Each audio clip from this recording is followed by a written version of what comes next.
The Islamic watchers, Harut and Marut, welcome to you.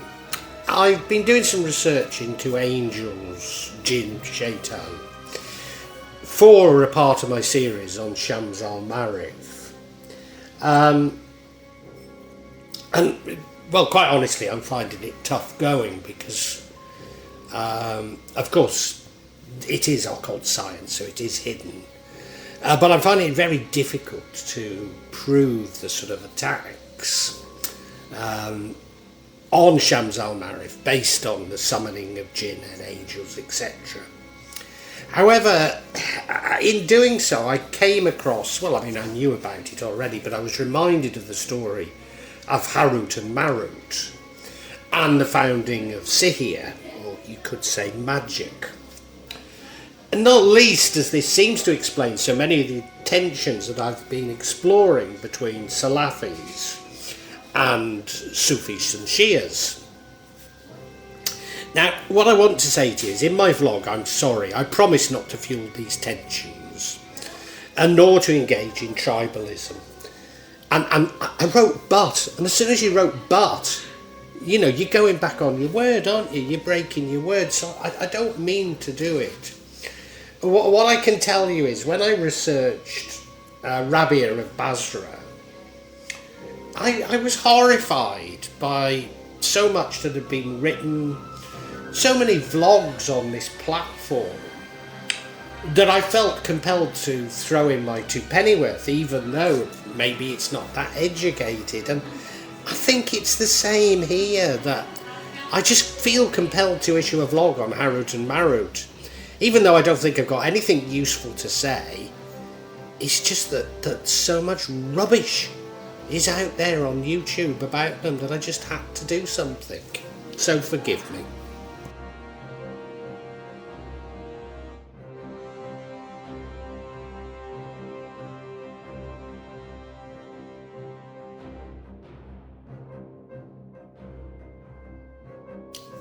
The story.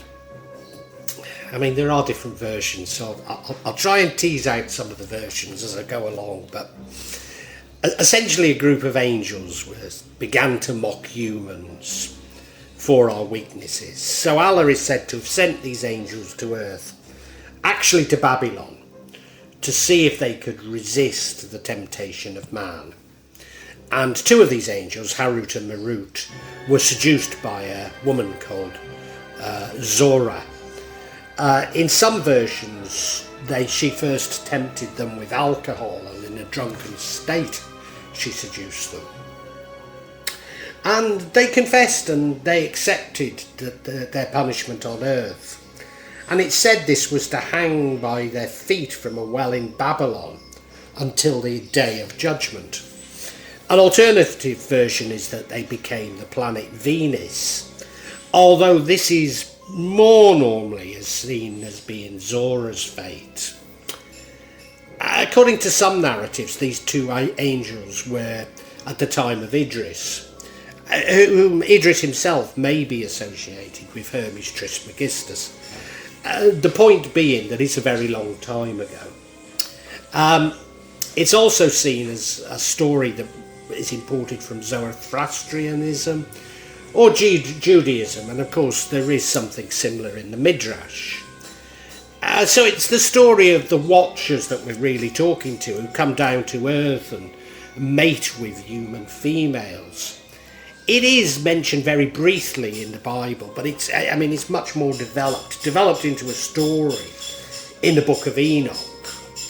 In the Book of Enoch itself, some 200 angels mated with human females, and the offspring of these angels or the watchers being the giants known as the Nephilim. However, this sort of full story, a bit like the Bible, it's not really found in Al-Quran, but there is a brief mention of Harut and Marut, and that they came to Babylon, and I think it's worth repeating it. They followed what the shaitan or devils gave out in the Maluki kingdom of Suleiman. Suleiman did not disbelieve, but the shaitan disbelieved. teaching men magic and such things, came down upon the two angels in Babylon, Harut and Marut. But neither of these two taught anyone till they had said, we're only a fitna, a trial, so do not disbelieve. And these people learned that by which they caused separation between man and his wife, they could not thus harm anyone except the leave of Allah. And they learn that which harms them and profits them not. And indeed they knew that the buyers of it, magic I guess, would not share in the al-hira, in the hereafter. And how bad indeed was that for which they sold their own selves if they but knew. So that's Al-Quran Surah 2, 102. So you see, in Al-Quran there exists the idea of a Faustian pact. And of course these ideas of Faustian pacts have been common across history. And they're fundamental to the arguments that people have against mystics and magicians, spiritual people if you like, across all religions. However, the interpretation from Al-Quran is that merely having a knowledge of magic implies that the magician has entered such a pact. And of course there's no way you can argue your way out of that, can you? Because if you have a knowledge, you've therefore entered a pact. And if you say you haven't, then they're saying, well, you've been tricked. So you can't win, in other words.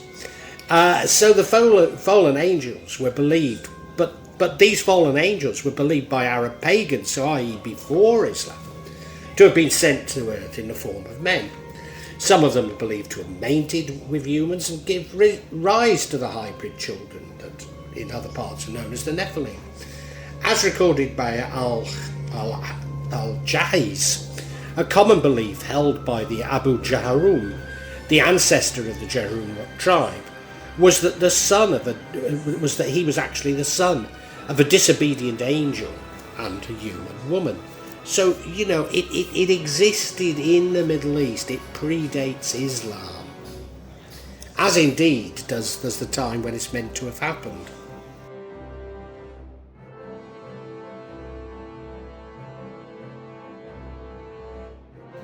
Grimoire.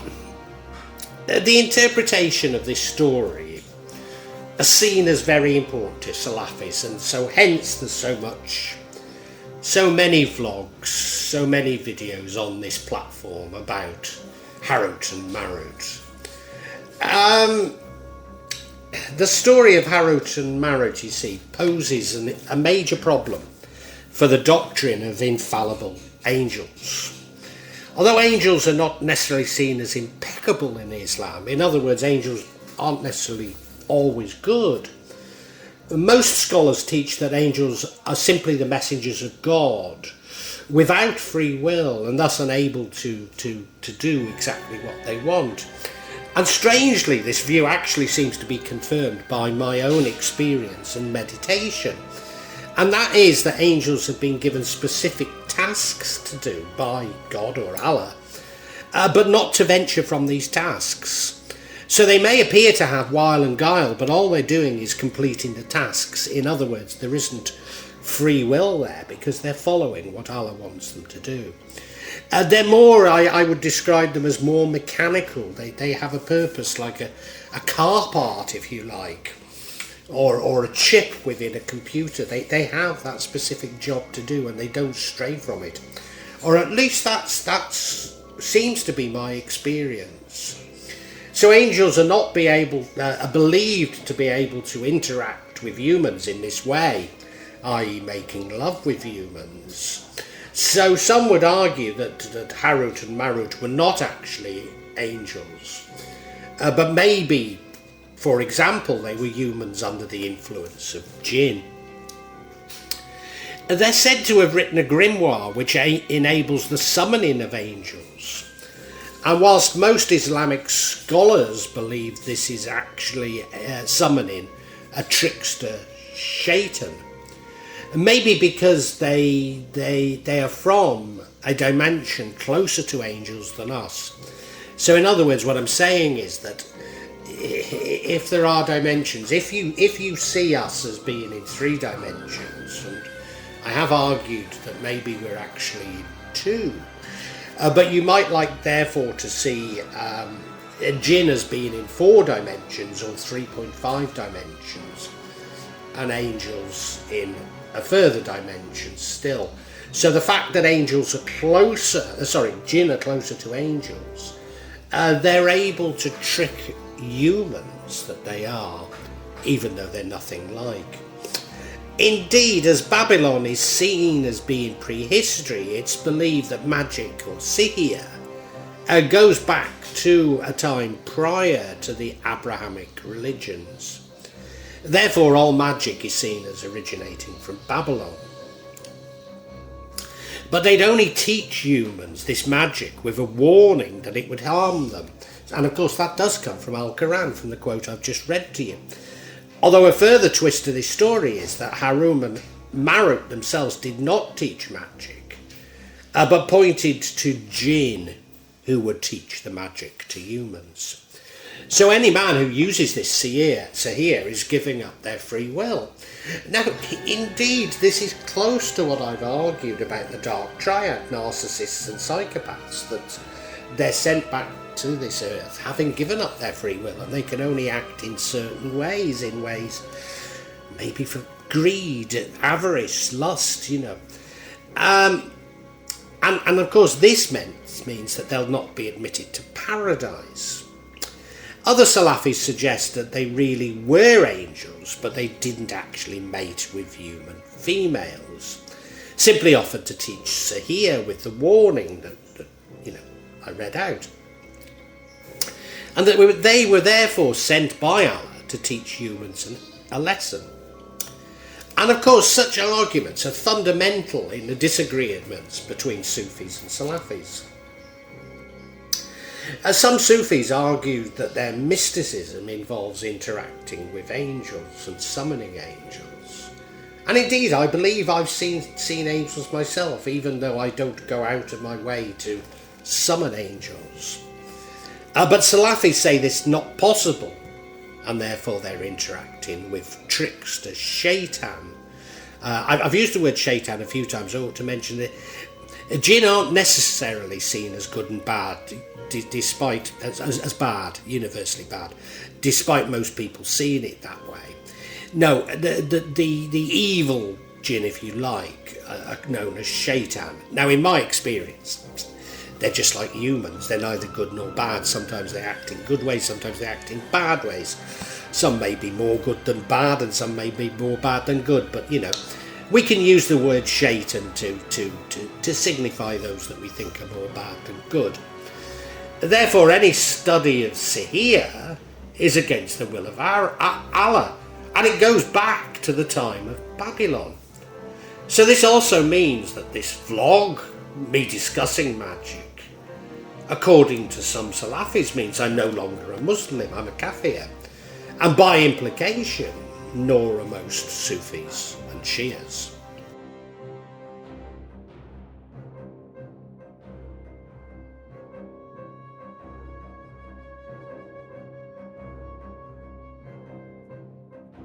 Discussion. Now, what's important about this story is it illustrates how a brief mention, and it is very brief, of something in Al-Quran has been extrapolated to create a schism within Islam. Now, this is especially difficult to swallow when you understand that recent research in Islamic studies has established that the earliest possible date for the Midrash dealing with Harut and Marut dates from the 11th century, and thus postdates the advent of Islam by more than 400 years. So in other words, this is a story that has been generated after the start of Islam. And yet, of course, we'll be told, Allah dictated, or the angel Jibril dictated Al-Quran by Jibril to Muhammad. But that's only the snippet, and then this has been extrapolated 400 years later. And yet those who've extrapolated, or believe in extrapolation, will be telling you, no, it goes back to the time of Muhammad. So, there's well, what can I say? There's such an inconsistency here, isn't there? And you might say, well, does it really matter? Well, this schism has actually led to the persecution and indeed mass murder of what used to be, or probably still is, the majority group within Islam. When you know that, it really does make you wonder where the origins actually rest. Does this come from a schism within Islam, or is it externally created? Because I'm sure the schism exists, but I think it's been manipulated externally. It seems to me that it mirrors the use of such stories by fundamentalist Christians seeking to condemn Catholics, and indeed Muslims. Even the story of the Watchers, which, as I say, it receives only brief consideration within the Bible, hardly anything, has been extrapolated in almost exactly the same way by fundamentalist Christians. As always, within these arguments, the big thing is, well, what is your definition of seher? Because it really means black magic, but it's used to define any form of magic. Now, I'd be the first to agree that the distinction between black magic and white magic is not fixed, it's somewhat porous. And you might have heard me talking about my daily jihad in which I consider this. But the important thing is, you see, Allah judges our intent, more so than our actions, it's our intent. So therefore, he'll also be including those who've excommunicated and persecuted other Muslims when he comes to judge us. And magic is all about intent. So I've argued that even using potentially malicious talisman is only dangerous if the maker and the wearer also have this malicious intent. Do you see the point I'm making? It's all about intent. It's not about the vehicle. It's about the intention of what you're doing with it. And needless to say, many who use arguments against the study of what I call Islamic science, and they would call seher, then make the most ludicrous suggestions about what people like me actually do and actually practice. And they'll go on to claim that we tear out pages of Al-Quran and throw them into sewers, When, okay, I don't believe in taking out small quotes from Al-Quran in English translation and using them as an argument, as though Al-Quran was a operating manual. But Al-Quran is a holy book to me, a holy book. Its words in Arabic, when sung, are absolutely profound. They're so important to me, so why on earth would I do something like that? Now let me be clear, just because some Muslims attack my beliefs, I see it as more a temptation to reassert my ego through tribalism and pride, and that's something that I must resist. In fact, I've often said that I actually do share some beliefs and practices of the Salafis. But what this story of Harut and Marut has done for me, as a quick scan of the vlogs on this platform related to them, reveals such ludicrous, banal arguments that it only highlights where I could never really be a Salafi. As I say, even though I accept some of their beliefs and practices, as they seem to embody everything that I believe Islam is not. Now look, that's just my opinion. That's just my opinion. I've no desire to influence yours, but I thought this story was such a good illustration. And I suppose just to summarise, I've said it's about intent. Magic is like anything else, be it science, business, education, even religion itself. It can be used for good or evil. Now, as you know, I don't even like that distinction between good and evil. I think it's too firm, but, as an illustration, all of these things can be used for good or evil. So why pick out magic? Why pick it out? And, for me, the key is intent. And it seems to me that those who would attack the study of magic have a deeply held belief and fear that man is essentially evil. Whereas those of us who think that we should study all knowledge believe that man is essentially good. And I think therein lies the difference.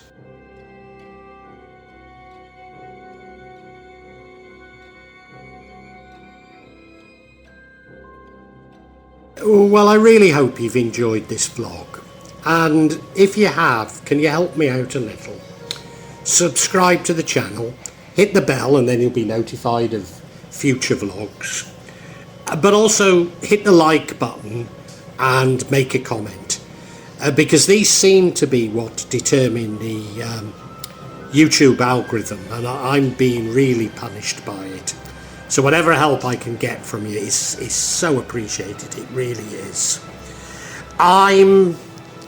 When I started this, I was going to do it this section, the real magic of Java. I was going to issue maybe every 2-3 months. Now it's happening maybe every 2 or 3 days. So yeah, if you hit the bell, you'll hear about it. And thank you so much. Thank you for listening. Really heartfelt thanks.